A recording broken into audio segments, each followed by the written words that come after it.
სალამი მეგობრებო. მოკლედ ტექნოლოგიების სავსე სამყაროში ვცხოვრობთ და ჩვენ ჯერ კიდე ისიც ვერ გაგვიგია სასრუტე შეწევას რატო კარგავს. ხო და ამაზე მინდა გითხრათ რა.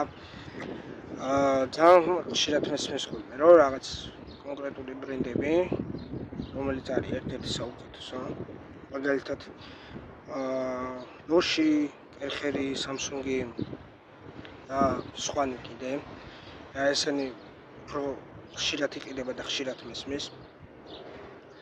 შეწევას კარგავს და არ გამოადგათ. ხო და მოკლედ ესე არ არის რა.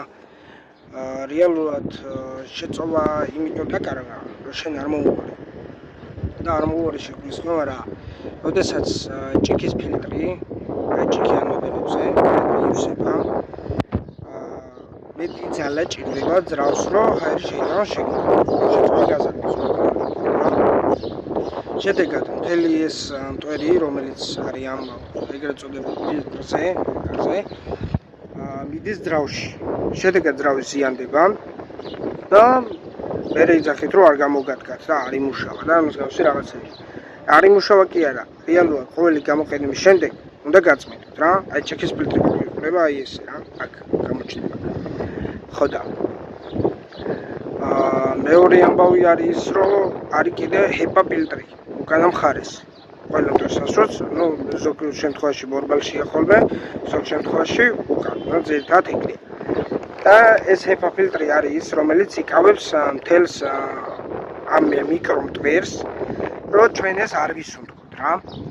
მაგრამ როდესაც ჩვენ ამას არ წმინდავთ, მე თავისთავად რომ ერთია რომ მეტი ძალა ჭირდება ძრავს, რომ ეს ჰაერი გარეთ გამოიტანოს და მეორე ამბავი არის ის, რომ მთელი ეს ბიძური მტვერი მიდის ჩვენს ცხვირში და ფილტრებში.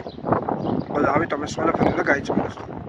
რაც შეეხება ტომიან მოდელებს, ტომარა ყოველთვის, როდესაც ნახევარს აცდება და გაივსება ნახევარზე მეტად, ჩემი რეკომენდაციაა რომ შეიცვალოს. მიუხედავად იმისა, რომ ბრენდები იძახიან, რომ არ არის პრობლემა გაავსეთ და მე იმას გენით, გადააგდეთ. ანუ მაგ დროს კარგავს ძალას რა. როდესაც ნახევარზე მეტი არის, თითქმის 90%-ში ფარავს იმ ნასვრეტებს, საიდანაც ჰაერი ბრუნავს, ასე რომ ვთქვა და მე უკვე კარგავს ძალას. ამიტომ პირველ რიგში თქვენი ჯანმრთელობისთვის და მეორე რიგში ტექნიკას გაუფრთხილდეთ, უბრალოდ დროულად წმინდეთ.